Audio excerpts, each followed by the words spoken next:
Πραγματικά έξυπνη ιδέα είχε ένας νέος Ελληνοσουηδός, ο Κωνσταντίνος Φουτσιτζίδης, που γεννήθηκε από Σουηδέζα μητέρα και Έλληνα πατέρα και μεγάλωσε στη Στοκχόλμη. Άνοιξε τη μοναδική επιχείρηση στη χώρα που εμπορεύεται αποκλειστικά κρητικά προϊόντα, τα οποία γίνονται ανάρπαστα.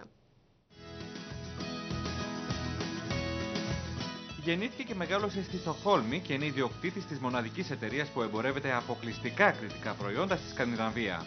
Η επιχείρηση του 28χρονου Κωνσταντίνου Φουτσιτζίδη διαφημίζει με τον καλύτερο δυνατό τρόπο στη Σουηδία την κουλτούρα της Κρήτης και φυσικά τα παραδοσιακά προϊόντα της. 250,000 Swedish people they go to Crete every year to have vacation and holiday, and even more Norwegian people. So a lot of Scandinavians know about Crete. It's a very good brand to sell.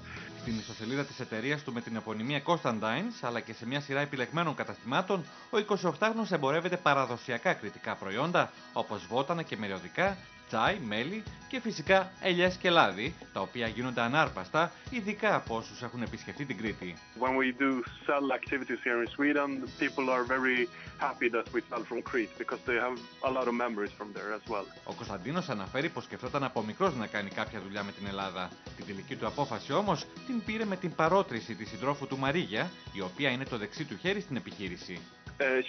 Exactly like me. She has Serbian parents. She is born and raised here in Sweden, and she's the reason that I'm there to do it. You know, because I had a lot of ideas, and we talked about it for many times, and then she said, "Okay, you're ready to do this." She's a strong woman that really promotes me to doing this. Όπως λέει, προσπαθεί να έχει προσωπική επαφή με τους πελάτες του, πολλοί από τους οποίους του ζητάνε πληροφορίες για την Ελλάδα, αλλά και για τις περιοχές από όπου προέρχονται τα προϊόντα του.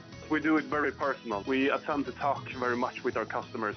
We don't only want to sell it. So after some talking, you know, we assure them that Greece and Crete is a good place to go to, and a lot of people go, I think. Εφόδια του Κωνσταντίνου στην ανάπτυξη της επιχείρησής του ήταν, όπως λέει, η προηγούμενη εμπειρία του, καθώς απασχολήθηκε στο μάρκετινγκ πωλήσεων, αλλά και η θέλησή του να βοηθήσει με όποιον τρόπο μπορεί την Ελλάδα που δοκιμάζεται από την κρίση. Εξάλλου, όπως είπε για τη δουλειά του, αφού μπορούν να το κάνουν οι Γάλλοι και οι Ιταλοί με τα προϊόντα τους, γιατί να μην το κάνουν και οι Έλληνες?